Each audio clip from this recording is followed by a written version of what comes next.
Hi, welcome to the Doctor's Kitchen with me, Rupi. It is 7:13, so I'm a little bit late, so we're going to get on with this real quick. I'm going to be doing the Fennel Paprika Oats that I did on my Instagram yesterday. It got quite a good reaction from you guys, so I'm going to do it today. Alright, first of all, what you need to do is get your pan on a medium heat.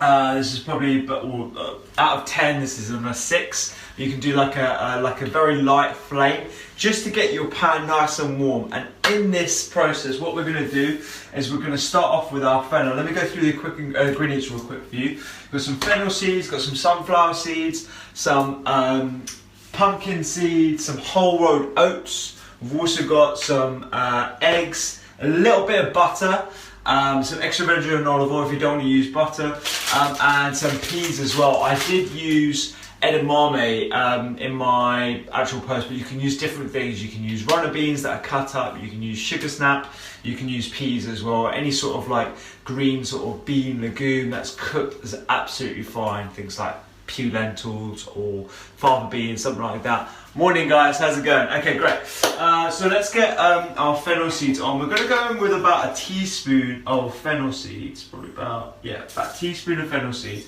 I always go with like my own sort of hand measurements, that kind of stuff. I put like a handful of this or whatever. I need to get better at measuring and actually having a better eye for what is a handful or whatever, but generally that's about 1 teaspoon. This is going to be about a tablespoon or so, probably a bit more than a tablespoon, half a handful. So let's say that's probably 2 tablespoons of sunflower seeds, that's what they are. You can use different sorts of nuts as well if you want. If you want to use this pistachio, you want to use Brazil nuts that have been crushed down, that's absolutely fine. We're going to go in with about a half handful as well of pumpkin seeds, that's about 2 tablespoons worth, and just get it warming around the pan. And already the fennel with that aromatic, it's incredible. It just transforms this dish. It's definitely savoury. A lot of people don't use oats in savoury dishes, but it's really versatile ingredient. That's what I'm trying to get. It's a great source of soluble fibre, fantastic for you in the mornings. It's got protein as well as, and actually adding things like nuts and seeds heightens the protein content, which makes it even better for you, particularly in the mornings when you need that sort of satiety to keep you going until 12. And I'm working in clinic this morning, so this is exactly what I need. I'm going to go with about a handful and a half, so this is probably the equivalent of about 4 to 5 tablespoons of oats. So it's a kind of like an even amount of the seeds and the oats. I like to keep it even because I want a little bit of an extra protein here, particularly as I've worked out this morning as well. So again, just move that around the pan, super easy. The fennel's going just for about 2 to 3 minutes. That's how long you want for toasting it a little bit, just to bring the flavours out, and it just means it cooks a little bit evenly as well. You get a like nice toasted flavour, and what I'm going to do is I'm going to put a little bit of butter into it as well, just to give an added richness and creaminess, and that makes a world of difference. If you don't eat dairy for whatever reason, then you can just add a little bit of extra virgin olive oil, but you can also just use water if you're not using fat. I use fat. I think it's super important. I think it's very necessary. The important components of things like cell membranes, hormones, obviously, they're really important. So I do use sources of fats, and I think it's quite important in cooking. Having said that, the nuts and the seeds that I tend to use in my cooking are sources of whole fats as well, which is kind of what the trend is these days, to go for whole sources of fats. I like that in addition to other extra fats as well that I use. Alright, so the second bit is we're going to do our eggs, okay? I do my eggs, I call them po-fried. It's actually something that I took from my family. We just use a little bit of oil in a medium pan, so I'm going to put the meat pan on medium now. Put that up there. Okay, so again, if you're using a gas, just like sort of like a low flame, that's all you need to just get your pan hot. And then what we're going to do is a teaspoon of oil, whether that be extra virgin olive oil or butter, and then crack your eggs in. Once white goes white, once the translucent part of the egg goes white, then you can add a splash of water, cover it, and it only takes about 1 or 2 minutes to cook properly, and you've got a lovely egg pawny yolk as well going on. Okay, so this smells good, it's quite hot as well. So we're going to put a teaspoon of butter in, like I said, and then we're going to add just some water, and then cover it. Okay, so I'm going to be using grass-fed Kerrygold. The reason why is because I find the flavour is amazing, and it's just got an incredible flavour compared to all the other butters that I've used before. Okay, put that up now. A little bit of butter goes in, and we're going to go with a splash of water as well. This is probably about 30 to 40 mils, but it will evaporate off. And if you find that your oats are still dry, or you need a little bit more, then just add a little extra splash of water. That's all you need. Oh, and I nearly forgot.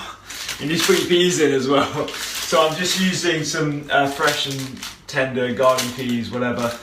Any sort of like green peas, absolutely fine. Edamame, whatever you prefer. This is going to go in, as well as, because the water will cook the peas very slightly as well. So that goes in there. And then the little bit of water that comes off the peas will help as well cook through the yolk. Always recycle your plastics. Okay, so let's go in. I'm going to show you how to do the co-fried eggs with extra virgin olive oil today. I'm using a really good quality extra virgin olive oil that was given to me by a supermarket company.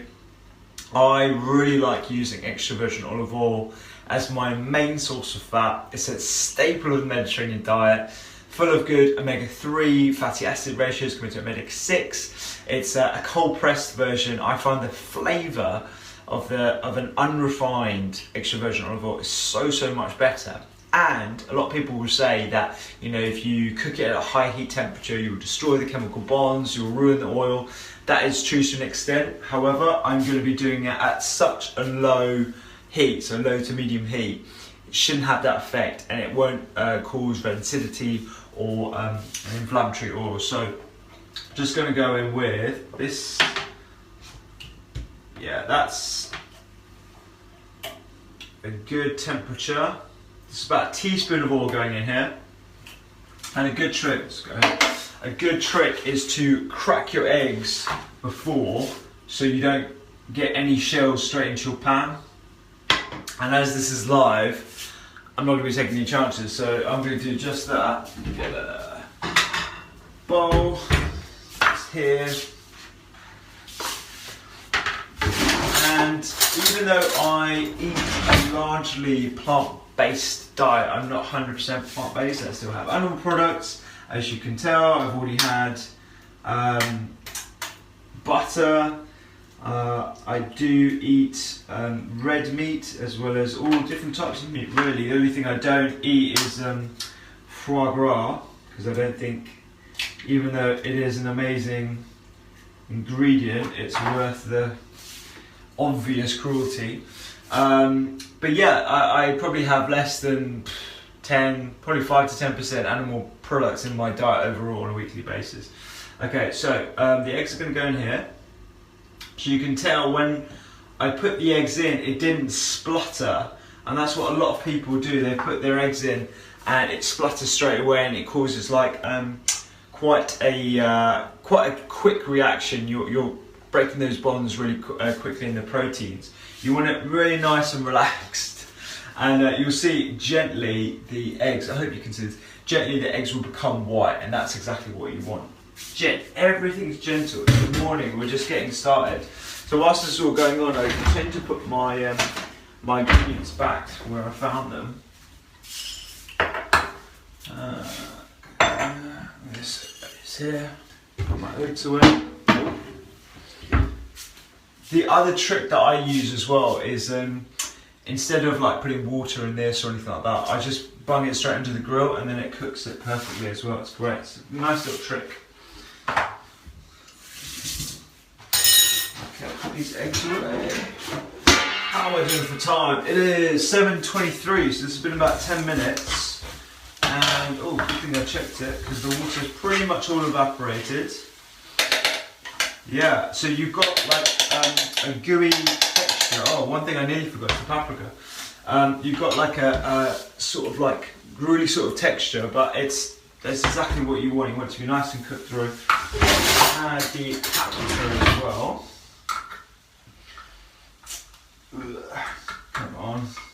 I'm using this paprika that you get from Spain. It comes in like quite an awkward little box because you can't get a proper spoon in there. Okay, this paprika that I'm using is super hot, so you don't want to use too much of it, but you can also use sweet paprika. The other things you can use are like cayenne pepper. It just lifts the whole dish. It's amazing. I love using herbs and spices in food. We need to use more of it. It's a vital part of our diet. Okay, so we're going to put a tiny bit. So you can see the egg is pretty much all cooked through.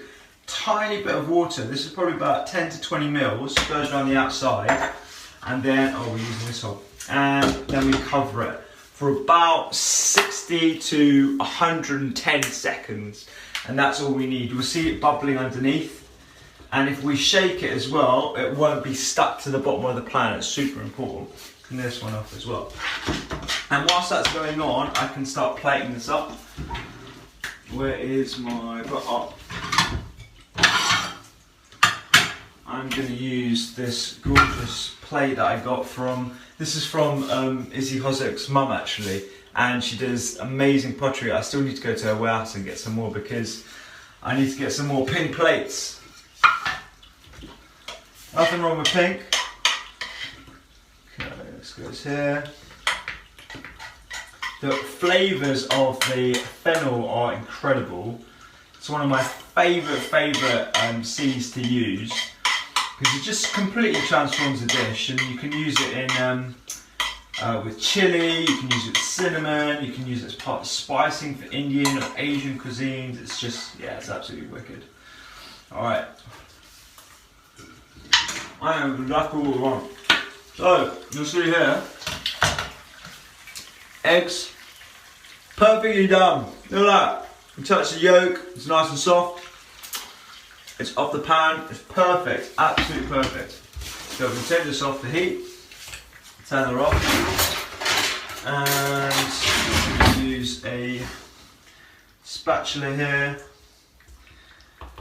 I'm just going to put one, just to show you how easy it was. Wow. It makes it look very Instagrammable as well, which is super important in this day and age, apparently. And then again, as I always say, a little hack: if you're cooking in the kitchen, you're using oats, fill this up with water straight away so it doesn't stick to the pan. So when you get home from a long day of work, you are not scrubbing away your pans. It's not about that life. And then this is it, people. This took me 13 minutes, and it is my savoury oats with fennel seed, paprika, and a fried egg. Perfectly fried egg. It is super easy to make, full of fibre, fats. You've got protein, obviously, in the egg as well. I didn't talk about the eggs, but good quality egg going in there as well. Spend money on quality animal produce whenever, or spend money on quality plant-based produce as well. But when you do eat animal produce, I'm a big fan of A, reducing it, and B, always going for the highest quality as possible. This is so easy to make. I really hope you like watching this video. Give it a thumbs up, share it, like it with all your friends. And I will see you next time in the kitchen live, probably this weekend. Take care. Bye now. Happy, spinning, clapping, laughing, dancing in the blackness of magic. Get it, have it, bag it, throw yourself on the